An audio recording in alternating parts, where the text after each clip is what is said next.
ওকে, তো এখন আমাদের আজকে আলোচনার বিষয় হচ্ছে ডোমিনেন্স প্রপার্টি বা ডোমিনেন্স মেথড। তো একটা প্রশ্ন এইভাবে আসতে পারে যে solve it with dominance method and find the value of the game. তো আপনাকে ডোমিনেন্স মেথডের সাহায্যে ভ্যালু অফ দ্য গেমটা বের করতে বলছে আপনাকে। আপনি এটা কিন্তু ইন জেনারেল আমরা যেভাবে পিওর স্ট্র্যাটেজি মানে রো মিনিমাম কলাম মিনিমাম দিয়ে বের করি ওইভাবে বের করতে পারবেন, ঠিক আছে। বাট এইখানে কিন্তু বলেছে ডোমিনেন্স মেথড। সো আপনি ওই মেথডটা পারলেও বা এমনি জেনারেলি বের করতে পারলেও আপনাকে ডোমিনেন্স মেথড দিয়ে এই প্রবলেমটা সলভ করতে হবে। তো আমি এইটা সলভ করি ডোমিনেন্স মেথডে। তো ডোমিনেন্স মেথডে আসলে আমি সলভ করার সাথে সাথে আসলে এর যে ফর্মুলা বা প্রপার্টিগুলো এগুলো বলে দিব, ঠিক আছে। আমি আগে প্রপার্টিগুলো লিখলাম না, প্রত্যেকটা সলভ করবার পাশে একটা প্রপার্টি লিখে দিব, সমস্যা নেই। তো এইখানে আমাদের আছে কি, দুইটা প্লেয়ার আছে, প্লেয়ার এ প্লেয়ার বি। তো প্লেয়ার বি এর স্ট্র্যাটেজি হচ্ছে 5টা, প্লেয়ার এর স্ট্র্যাটেজি 4টা, 1 2 3 4, 1 2 3 4 5। প্রথম কাজ হচ্ছে আমাদেরকে রো টোটাল বের করা। রো টোটাল বের করা, তো এইখানে আমি দেখবো যে আমাদের রো টোটাল কত আছে, ক্যালকুলেট করে দেখি। 4 যোগ 6 যোগ 10 যোগ 6 31। তারপর আমাদের বাকিগুলো যোগ করে দেখি। 5 যোগ 9 যোগ 10 39। তারপর এগুলো যোগ করলে হয় হচ্ছে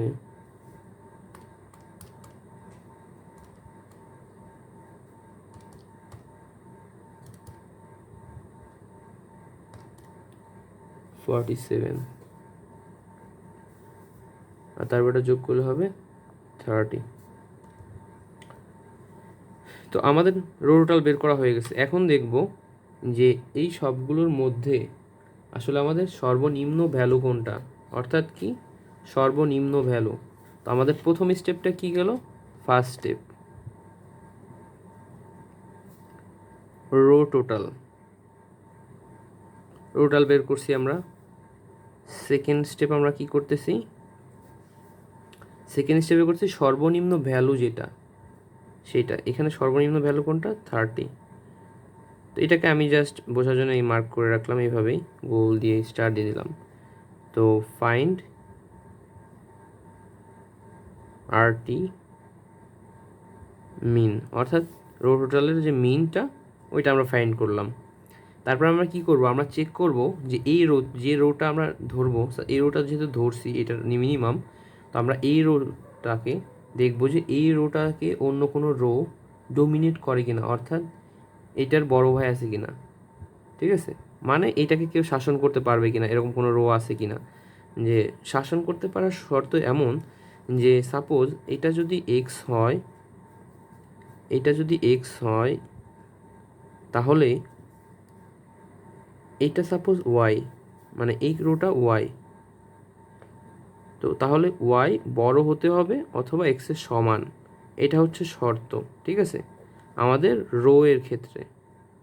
ওকে, রো এর ক্ষেত্রে শর্ত কি, এইটা যদি এক্স হয়, এটা যদি ওয়াই হয়, সেক্ষেত্রে এইটা থেকে অবশ্যই এই রোটা প্রত্যেকটা এলিমেন্ট, এটা থেকে এটা, এটা থেকে এটা, এটা থেকে এটা, এটা থেকে এটা, এটা থেকে এটা বড় হতে হবে অথবা সমান হতে হবে। তো এখন আমরা দেখি তাহলে ডোমিনেটের শর্ত মেনে চলে কিনা। এটা 6, এটা 8 আছে, তার মানে এটা মেনে চলতেছে, এটা এই ছোটোটাকে শাসন করবে, এটা এটাকে করবে শাসন, এটা এটাকে করবে, এটা এটাকে করবে, এটা এটাকে করবে। যদি এমন হয় যে এই রোটা শাসন করতেছে বা এই রোটা না করলো এই রোটা শাসন করতেছে এই রোকে, বা এই রোটা, যখন কোনো একটা রো এই রোটাকে শাসন করবে তখন এই রোটা কাটা যাবে। অর্থাৎ সার্ভাইভাল অফ দ্য ফিটেস্টের মতো কাহিনী, যে যে দুর্বল তাকে আমরা হচ্ছে বাদ দিয়ে দিব, ঠিক আছে, রো এর ক্ষেত্রে। তো আমরা রো এর ক্ষেত্রে বাদ দিয়ে দিলাম। এখন দেখবো যে আমরা সর্বনিম্ন টোটাল আরেকটা কত, সেটা কোনটা, এইটা 31। তো আমরা থার্ড স্টেপে কী করলাম, এটা করলাম। তারপরে কি আমরা কেটে দিলাম আর কি, আলটিমেটলি কেটে দিলামই, লিখলাম। তো এখন আমার থার্ড স্টেপ, আবার স্টেপ কি, সেম স্টেপ আবার, যে যেটা লোয়ার ভ্যালু এটা গেলাম। এখন এটা যাওয়ার পর এখন চেক করব এই দুইটা রোর মধ্যে কোনোটা এটাই ডোমিনেট করে কিনা বা কোনোটা শাসন করতে চাই কিনা। তো এটা 7 আছে, এটা থেকে বড়, এটা থেকে বড় এটা আছে। এখন দেখেন এখানে 5 আছে, এখানেও 5 আছে। তো আমি বলছিলাম কি সমান অথবা বড় হতে হবে। তো এটা যেহেতু এবার এক্স রো, তার মানে এটা ওয়াই রো, এটা ওয়াই রো, তাহলে এটা সমান হচ্ছে, তাহলে এটা মেনে চলে। তো এখন এটা আছে 10 বাট এটা আছে 9, তাহলে কি এর শাসন করতে পারবে? বড়রে কি শাসন করতে পারবে? পারবে না। তার মানে এটা শাসন করতে পারে না। এখন এটার ক্ষেত্রে দেখি 8 কি 4 শাসন করতে পারে? হ্যাঁ, 9 পারে, 11 পারে, 5 রে, 10 সমান সমান আছে পারে, 9 6কে পারে। তাহলে এবার এই রোটা কাটা যাবে, এইটাও দুর্বল, এটাও কাটা যাবে। তো আমাদের এখন কি থাকলো? বাকি দুইটা রো বাকি থাকলো। তো এখন দেখি আমাদের তারপরেরটা কত ছোট ভ্যালু, 39। তো এই 39 যখন আমরা দেখতে যাব, এখন 39 দেখতেছি, তো এটা আমাদের এখন এক্স রো, এটা ওয়াই রো। তো তাহলে 7 থেকে 8 বড়, ইটস ওকে। 8 থেকে 9 বড়, তাও ওকে। 5 থেকে 11 বড়, তাও ওকে। 9 থেকে 10 বড়, কিন্তু 10 থেকে 9 ছোট। এই একটা ভ্যালুর জন্যে আমাদের এই শর্তটা মেনে চলতেছে না, এই কারণে আমরা এটা কাটতে পারতেছি না। ঠিক আছে, তাহলে এখন আমাদের কি কাজ? আমরা কিন্তু দুইটা রো অলরেডি রিডিউস করে ফেলছি, অর্থাৎ কমাই ফেলছি। এখন আমাদের আছে কি কি? 7 8 5 9 10, আর হচ্ছে কি 8 9 11 10 9, এই দুইটা আছে। 1 2 3 4 5, এটা কত নাম্বার রো? 2 নাম্বার, এটা 3 নাম্বার। এখন আমরা কি করব, যেহেতু আমাদের রো টোটালে আর কাজ হচ্ছে না, তাহলে আমরা কলাম টোটালের দিকে যাব। কলাম টোটাল কত? এখানে আসে 15, কলাম টোটাল। তো এখানে আসে কত? 8 আর 9 17, এখানে আসে 16, এখানে আসে 19, এখানে আসে কত? 19। ঠিক আছে, এখন আমাদের কাজ কি? আমরা দেখব যে আসলে আমাদের রোর ক্ষেত্রে দেখছিলাম কি কোনটা ছোট, কিন্তু আমরা কলামের ক্ষেত্রে দেখব কোনটা ম্যাক্সিমাম। তো তাহলে আমাদের ফোর্থ স্টেপ কি? Max call total. ঠিক আছে, এটা আমরা ফাইন্ড করতেছি আর কি। তো এখানে কোনটা আছে? এইটা একটা আছে, এইটা একটা আছে। তো যে কোনো একটা নিয়ে আমরা ধরলাম এইটাই নিলাম। ঠিক আছে, এটা যখন নিলাম, এখন দেখব যে এইটা কোনোটাকে শাসন করতেছে কিনা। যদি শাসন করে তাহলে কেটে দিব এটা। এইটা শাসন দেখি, প্রথমে এইটাকে দেখি। হ্যাঁ, 7 থেকে 10 বড়, 8 থেকে 9 বড়।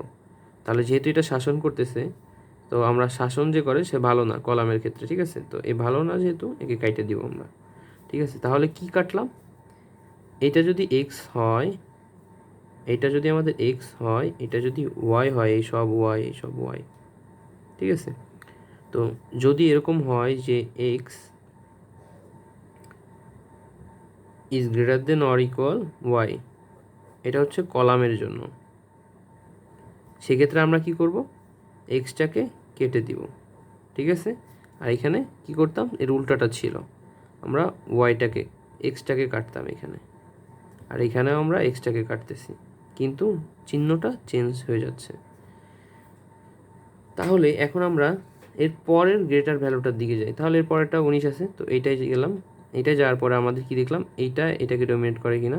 হ্যাঁ, করতেছে, এটাও করছে, তার মানে এটাও কাটা। আমাদের পরবর্তীতে থাকে কয়টা রো? 3টা রো থাকে, মানে 2টা রো 3টা কলাম থাকে। এখন দেখি তারপরে 19-এর পরে কোনটা? এইটা। তো এইটা কি কোনোটা থেকে বড় কিনা? এইটা থেকে বড়, ঠিক আছে, এইটা থেকেও বড়, তাহলে কি এটাও কাটা যাবে। থাকে কোনটা? 7 5 আর হচ্ছে 5 11। তাহলে দেখি এখন কি হবে। এখন হচ্ছে যে এই যে 7 8 আছে, এই 7 8-এর 15 আর 16 টোটাল। তো এই 16টা আমরা দেখলাম, আমরা বড় ভ্যালুটা নিলাম। এরপর এখন দেখি এটা থেকে কি এটা বড় হচ্ছে? না, হচ্ছে না। এটা থেকে এটা বড় হচ্ছে, হচ্ছে, বাট একটা ভ্যালু ছোট, এই কারণে আমরা এটা হচ্ছে না। তারপর আমরা যাবো 15-তে, এটা যেহেতু হচ্ছে না, তারপর আমরা 15-তে চলে গেছি, লাস্ট ভ্যালু। তো এখন দেখি যে এইটা থেকে এটা কি বড় কিনা। 5 থেকে 7 বড় না, বড়, বাট 11 থেকে 8 ছোট, তাহলে হচ্ছে না। তো আমরা এটা একটু এখানে লিখি যে আমাদের কি আছে, 1 নং আর 3 নং কলাম আছে। তাহলে 7 8 5 11, এইটা হচ্ছে আমাদের 2 আর 3 নং রো। তাহলে এখন আমাদের কি কাজ? এখন আমাদের হচ্ছে এই দুইটা রো টোটাল বের করা। 12, যেহেতু কলামের কাজ হচ্ছে না এখন রোতে আবার ফিরে যাব আমরা। 8 আর 11 কত? 19। তাহলে আমাদের এখানে ছোটো কোনটা? রোয়ের ক্ষেত্রে আমরা ছোটোটা দেখতাম, আবার মনে করাই দিলাম। তাহলে আমাদের এইটা ছোট। তাহলে আমরা দেখি যে এই রোটাকে ডোমিনেট করে কিনা। তাহলে এই ভ্যালুটা করে, এই ভ্যালুটাও করে। তাহলে কি এটা কাটা যাবে, অর্থাৎ এটা ছোট, এটা বাদ যাবে এই দুইটা। এখন দেখি যে আমাদের বাকি থাকলো কি, এই দুইটা কলাম বাকি আছে অর্থাৎ, ঠিক আছে। এখন তো আমাদের রো নাই, রো তো একটাই, বাট দুইটা কলাম আছে। এখন আমরা কলামের ক্ষেত্রে দেখব যে আমাদের কোন ভ্যালুটা বড়। এখানে আছে 11, এখানে আছে 8, তো কোনটা বড়? 11 বড়। এখন দেখব এইটা আমাদের কলামের আরেকটা ভ্যালুকে ডোমিনেট করে কিনা। যদি করে তাহলে এটা বাদ যাবে। এই 8 কি ডোমিনেট করে? হ্যাঁ, 8-এর থেকে 11 বড়, তার মানে 11 কাটা যাবে। তাহলে আমাদের কত থাকে? 8। এই 8ই হচ্ছে আমাদের ভ্যালু অফ দ্য গেম।